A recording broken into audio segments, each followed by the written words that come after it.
वो थोड़ी दे दे लो भाई, आप अगला बताओ ना, वो थोड़ी दे दो ना, वो तो बंद है। कुछ सीमा तक, या कह सकते हैं कुछ सीमा तक, ठीक है, इम्पोर्टेंट लगा लेना। अब ये क्वेश्चन यहाँ पे किसी भी प्रकार से इसकी लैंग्वेज चेंज हो सकती है। क्वेश्चन लैंग्वेज किस प्रकार से हो सकती है कि निम्नलिखित में से किसने समता की चेतना, सामाजिक अंतःक्रिया, सामाजिक संगठन समूह की विशेषताओं का उल्लेख किया है। तो वहां पर लेखक का नाम आपको आ जाएगा, समाजशास्त्री का नाम आ जाएगा, क्या आ जाएगा, विदेशी। शाबाश, सबने बढ़िया आंसर दिया है, ए इज राइट आंसर, क्योंकि लघु आकार की बात कौन कर रहे हैं, सीमेल महोदय। निम्नलिखित में से किसने अंतः समूह है और बाह्य समूह है का उल्लेख किया। अंतः समूह और बाह्य समूह का उल्लेख, शाबाश, गुड मॉर्निंग, नमस्ते, बनता कबाट बना लिए फटाफट से। एक बार यार क्लास को शेयर कर दो, मजा नहीं आ रहा। आपने ना पिछली क्लास में कोई रेस्पॉन्स दिया कि भाई क्लास लेके आनी है कि नहीं आनी है, कमेंट तो कर ही सकते हो। फटाफट से जब बात करते हैं समनर की, इनकी जो प्रमुख पुस्तक थी फोकवेज थी। फोकवेज कब लिखी थी, 1906 में।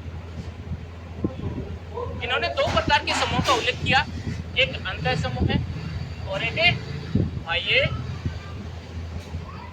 अंतः समूह है और एक बाह्य समूह। अंतः समूह है, बात करें अंतः समूह की, थोड़ी थोड़ी विशेषता देख लेते हैं इनकी। अंतः समूह, अंतः समूह के अंतर्गत व्यक्ति में एक तो हम की भावना पाई जाती है। किसकी भावना पाई जाती है, हम की भावना पाई जाती है। हम की भावना पाई जाती है।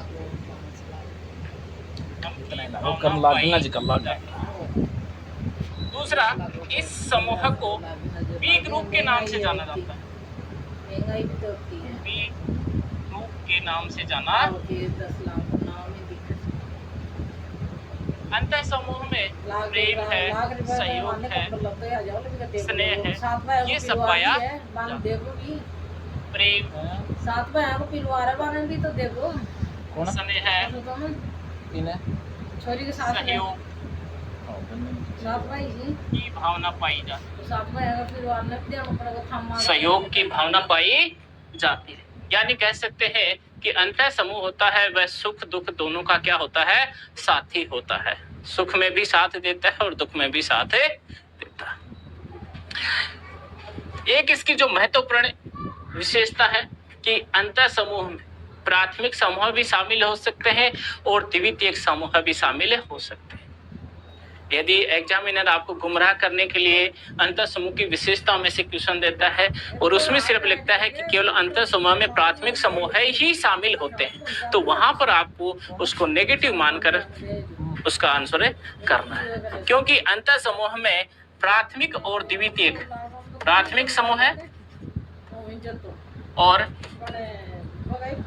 द्वितीयक,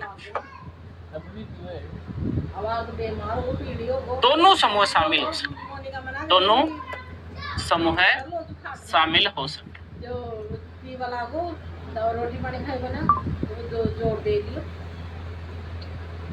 प्राथमिक समूह भी शामिल हो सकते हैं और द्वितीयक समूह भी शामिल हो सकते हैं। प्राथमिक समूह जैसे जिसमें घनिष्ठता पाई जाती है, प्रत्यक्ष संबंध पाए जाते हैं और अनौपचारिक होते हैं। जैसे मैं कहूं कि परिवार है आपका, परिवार क्या है, प्राथमिक समूह है, लेकिन सब व्यक्ति की सभी आवश्यकताओं की पूर्ति है वो प्राथमिक समूह नहीं कर सकता।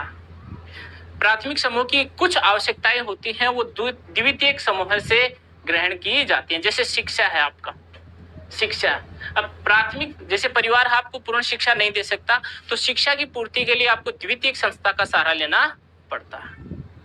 और अंतः समूह है उस समूह को कहते हैं जिसके हम क्या होते हैं, सदस्य होते हैं, जिसके हमें सदस्य, तो हम सदस्य द्वितीयक समूह के भी हो सकते हैं। जैसे कोई शिक्षण संस्थान है तो हम उस स्कूल में पढ़ते हैं तो हम उसके बारे में कहेंगे कि भाई ये हमारा स्कूल है, ये हमारा विद्यालय है, स्कूल द्वितीयक में आता है। और प्राथमिक समूह में परिवार आते हैं, आपके क्रीड़ा समूह आते हैं, ठीक है। पड़ोस भी आपका किस में आता है? प्राथमिक समूह में आता है।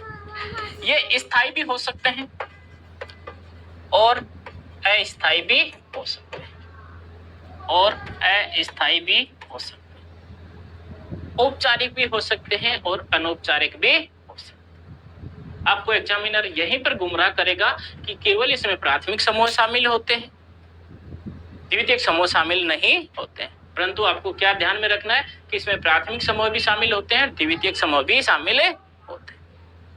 ये स्थायी भी हो सकते हैं और अस्थायी भी हो सकते हैं। बात करें द्वितीयक समूह, सॉरी बाह्य समूह की। बाह्य समूह इसके विपरीत होता है। इसको हम ए ग्रुप के नाम से जाना जाता है, AGROUP। यानी कह सकते हैं कि जिस समूह के हम सदस्य नहीं होते वे बाह्य समूह के अंतर्गत शामिल होते हैं। जैसे हम कहें, जैसे हमारा एक समूह होता है, हमारा विद्यालय होता है, तो हम कहेंगे ये हमारा विद्यालय, और क्योंकि हम उसके सदस्य हैं। लेकिन जिस विद्यालय के हम सदस्य नहीं है तो हम कहेंगे वो विद्यालय, वो धर्म। किससे तुलना की जाती है? वो धर्म, वो स्कूल, वो परिवार, वो शत्रु सेना, वो सब किस में आते हैं? बाह्य समूह में। इसका उल्टा कर देना, इसमें प्रेम स्नेह की भावना नहीं पाई जाती है, और इसके जो हित होते हैं, शाबाश, पुराने पेपर से पास हो सकते हैं। देखो आरपीएससी का धीरे धीरे पैटर्न बदल रहा है, और मुझे लग रहा है कि अब की बार सोशियोलॉजी में भी कुछ ऐसा ही करने वाला है, क्योंकि हर बार सोशियोलॉजी में इजी क्वेश्चन आते हैं। तो आप, क्योंकि आरपीएससी आपको एक बार मौका देती है, लेकिन ये आप पढ़ने के लिए आपको बहुत सारे मौके मिल रहे हैं।